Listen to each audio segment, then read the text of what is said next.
Season 2 is here.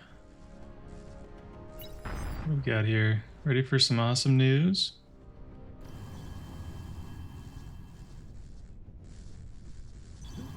Yes, spring, good. P1 rebalance. Algorithm adjustments, new maps. A milestone or two.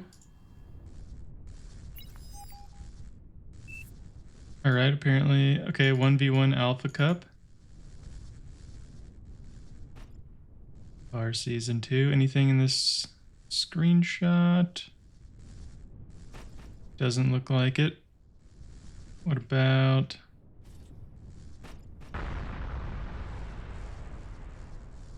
Okay, they're talking about OS here for the uncertainty floor. Tau. Okay. Yep. What else? Tau is set to high.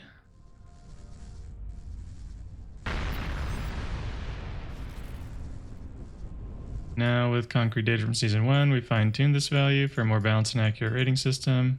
They didn't really say what. Oh wait, Tau adjustments. Okay, so it's lowered. Uncertainty bump of 5. Interesting. So it is a new, this is going to be like an OS reset though. Everybody's going to have pretty high uncertainty.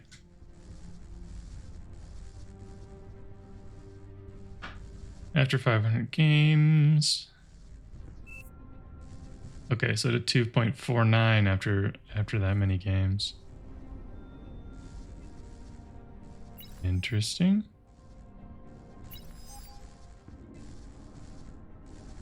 Evenly matched AV8 game, your open skill rating will increase by 0.27 compared to 0.41 in season 1. Okay, so it'll just change less, seems like. Poison arrow buff. Spoder nerf. Alright, what else? Final lap begins. Season 1 comes to a thrilling close. What about special rewards for the top players? Those who secure a spot in the top 100 leaderboard will be immortalized. Okay, I clicked on that. As the season ends, the season 1 leaderboard will remain on the website. Okay, so you get leaderboard standing.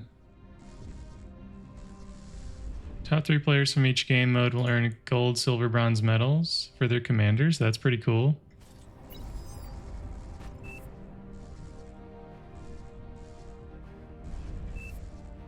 Unit balance updates. Here we go, boys. Here's some of the more interesting bit. Refining the battlefield unit balance updates. Here are the big ones, the windmill changes.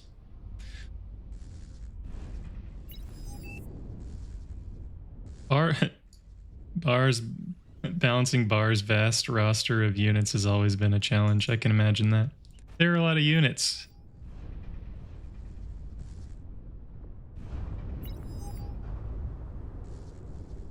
All right, first one's economy unification. Wind and solar are closer together.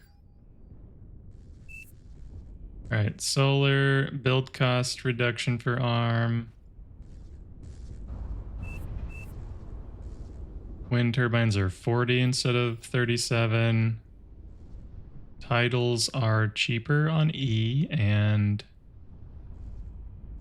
they have better build cost. Cortex, so 2 less metal per windmill. And every constructor Cortex has is 5% better build power. Interesting. 5% feels not super trivial to me.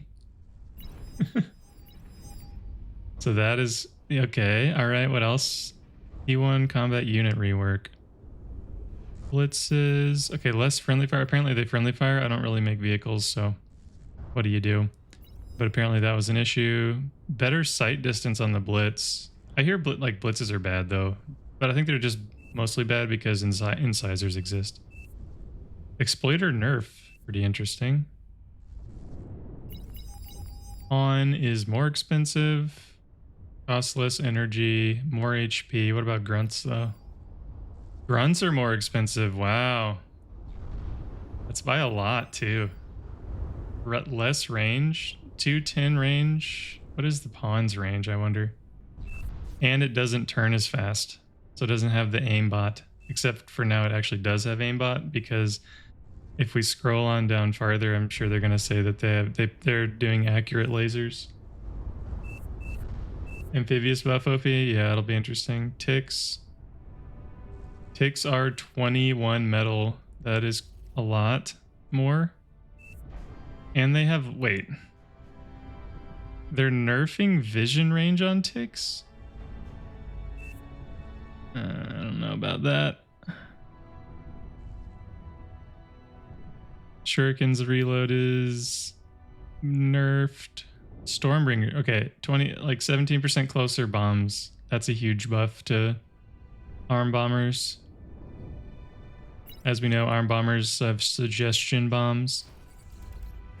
Banshee just has a new weapon apparently. More HP, higher rate of fire. All right. All right, Sneaky Pete is not sneaky anymore. It's just Pete. He's not invisible. Loses cloak ability. Allowed for cheesy commander cloak plays. Which the majority of... This is true. I agree with this. Consider unfair and simply unfun. True. Factual.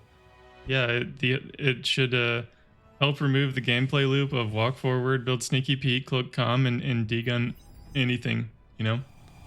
Which is fried. Alright. Okay, so they landed on 5,000 EMP damage. EMP damage massively lowered. Massive tick nerf? Yeah, it's a huge nerf.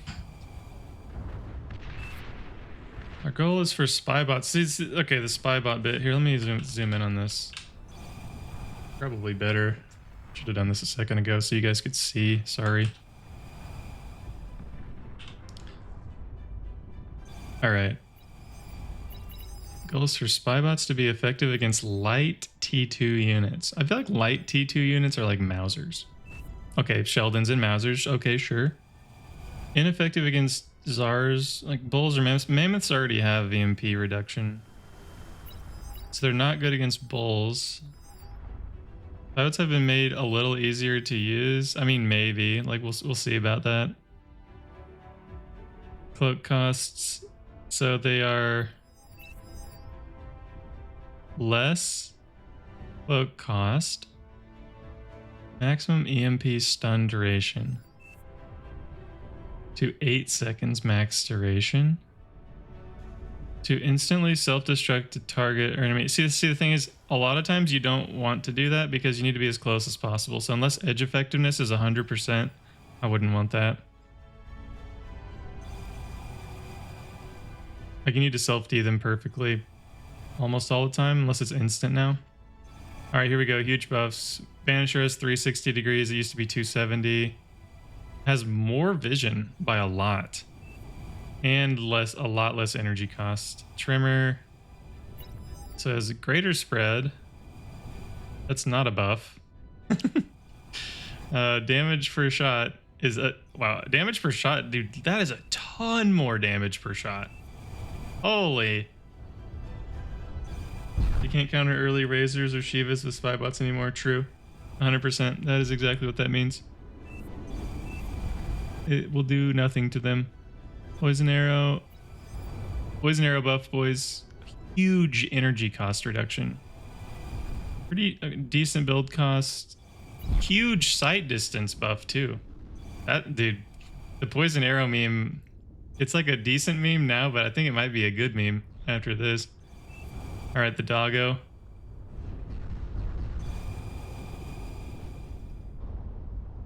Changes to the hound.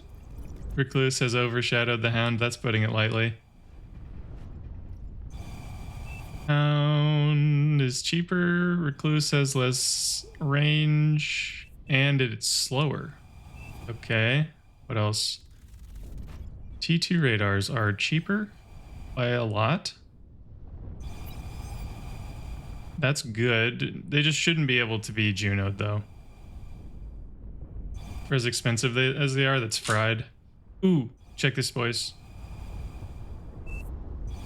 Armada and Cortex jammer ships. Higher cost and more durability to be in line with the other ships.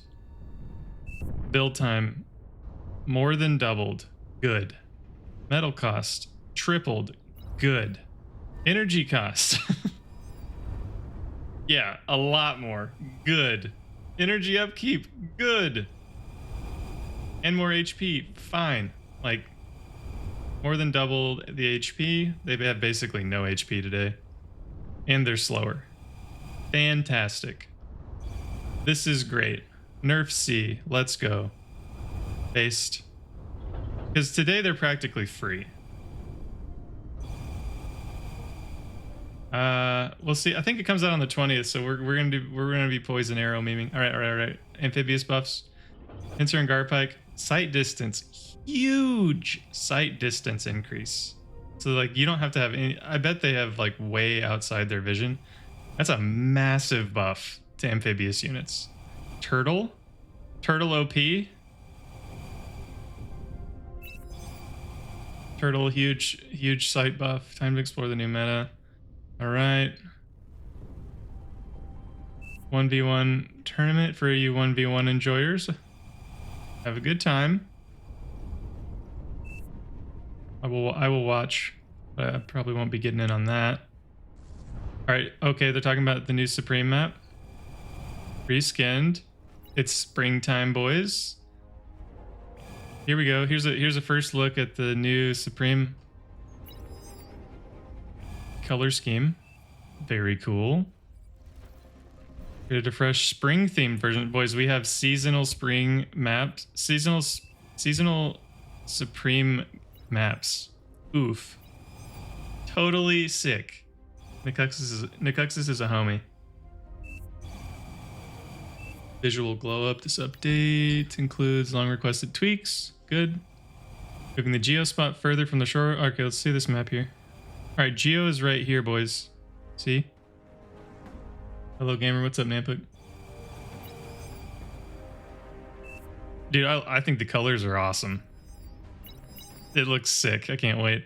All right, geo is back here. This mechs can be shot from sea. You'll notice that they're farther apart. So I wonder what that'll do to things. Obviously, it's going to be slower to upgrade. So that's interesting. But I think it's fine.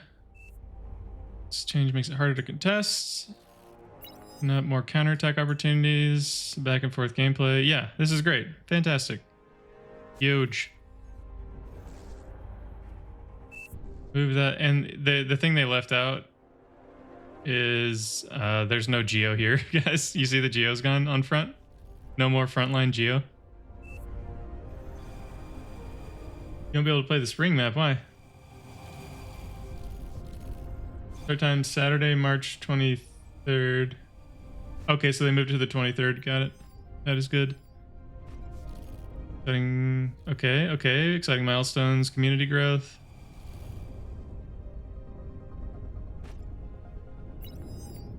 Yeah, lots of nice feedback from people. RTS gamers, that's good. Remain stable, no significant growth. I would say lately, I feel like it's gone up.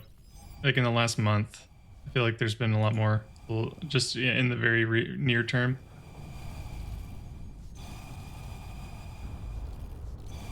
New legacy elements, the need refinement, yeah.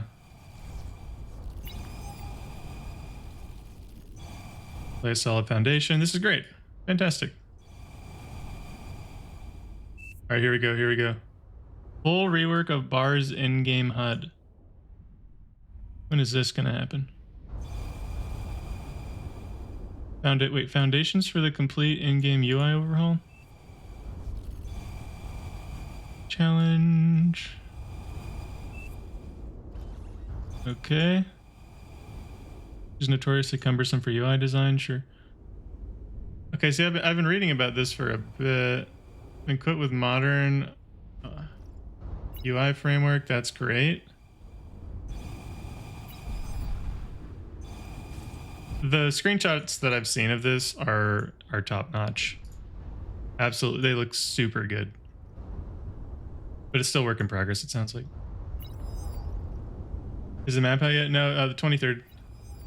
New lobby and client infrastructure. This is good. I know that, yeah, the new lobby client looks awesome. If you guys haven't gotten the dev role and looked at the new client screenshots that get posted every once in a while, you'll be pretty impressed. It looks really good. On top of that, Bar's server infrastructure was never designed to handle thousands of players, leading to scaling issues. I can't imagine why. When you build an indie RTS, that you would expect thousands of players. So that's a cool problem to have.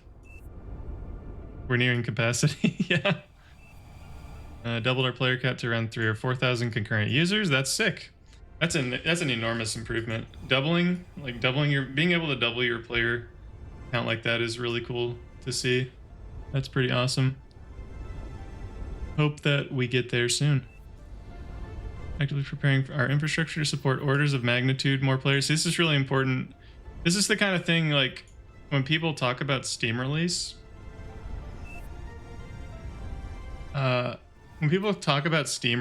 this is like, and the bar devs are being smart about this, like, so far anyway, is my take on that. So far they're doing this the right way. You have to be able to handle going live. You guys remember Helldivers? Helldivers is like not a once in a lifetime, but like actually just novel in the size of their launch, like largest concurrent players ever sort of situation. And I'm not saying that's going to happen with Bar, but being able to, it's a big deal to be able to handle a lot of players. So making sure that we're ready for that for the Steam release is great. Not saying we're gonna have 500,000 people playing Bar, but being like cognizant of the fact that you need to be able to handle that is great. It's huge. So major improvements to the server, brand new lobby client approaching, the addition of highly anticipated matchmaking. Okay, talking about matchmaking, that's cool. Yeah, I agree. They are essential for Bar's long-term future. New lobby client matchmaking PvP. What is this now? Here, let's see. Bar's explosive growth in 2025. Apparently there's a video. That's all right. Yeah, 40,000 Discord members. Okay, 2025 Bar's player base has grown by over 30%. Yeah, it does seem, I don't know what they mean by player base exactly, but it does, there are more. I would agree with this generally, that there are more players right now. And from my own information, like my view count on YouTube is higher too, and it's especially in the near term, basically like since 2025, it's very kind of noticeable. So that's cool. So I would agree with this. I think this is real. 10,000 daily active users, very cool. 2,000 concurrent. Yeah, I do see numbers like this whenever I look on Discord. 42,000 Discord. 1,000 Reddit followers. You guys go on Reddit much? The Bar Reddit much? I don't. Daily active users. Yeah, see, look at this. This is enormous. Look at the growth. Like November to March is crazy growth. Number of daily active users. Like imagine like your server, from like a server infrastructure perspective, this is almost double. Never have. Yeah, me either. Every time Winter takes a break and comes back, more join. Yeah, that's actually true. Converted to the Bar. That's good. That is awesome. New contributors. Currently at an unbelievable number of 104 contributors. That's awesome. It takes a lot of contributors to build something like this, and smart people to not screw it up. So yeah, it's not trivial at all to do this thing. Very, very, very complicated. But yeah, bar Reddit sounds as degen as it gets. Yeah, without a doubt. No doubt about it. Map search functionality and working on build setup. So just these are just callouts for some of the contributors. Yeah, Aiden, he's been in stream before. We checked out his map on one of the streams. It looks pretty sweet. Chesarin developing the boss VS Code syntax coloring extension. Yeah, Reese is another homie in this stream. He made a really cool like Lua library, or what, I don't know like the term for it, but basically it's like, basically makes it where you have syntax highlighting when you're developing widgets that I used for some of the stuff I have upcoming, so that's pretty fun. Hooray, I won't leak anymore. Yeah. you can talk about it now. Yeah, future bar. All right, what else do we got, boys?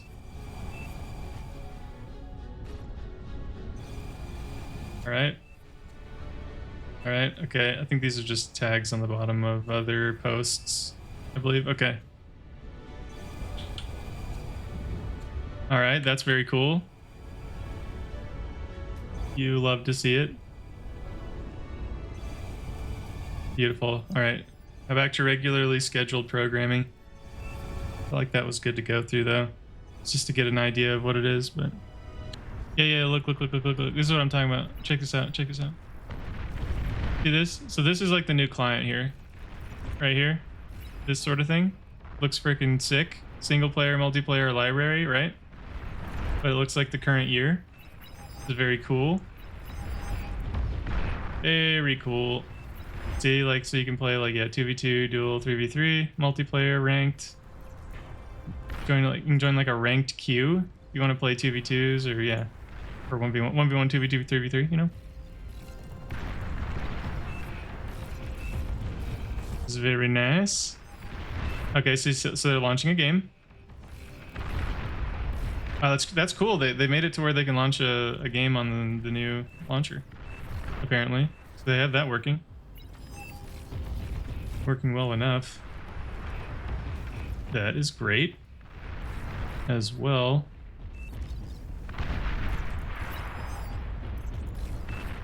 That's cool. Okay, I don't see anything else just yet. That is new. Okay, game end. Is there anything with game end, I wonder? Or is this just... Okay, so it's just you getting the game ending and then you being brought back to the lobby. Okay, alright. That's cool.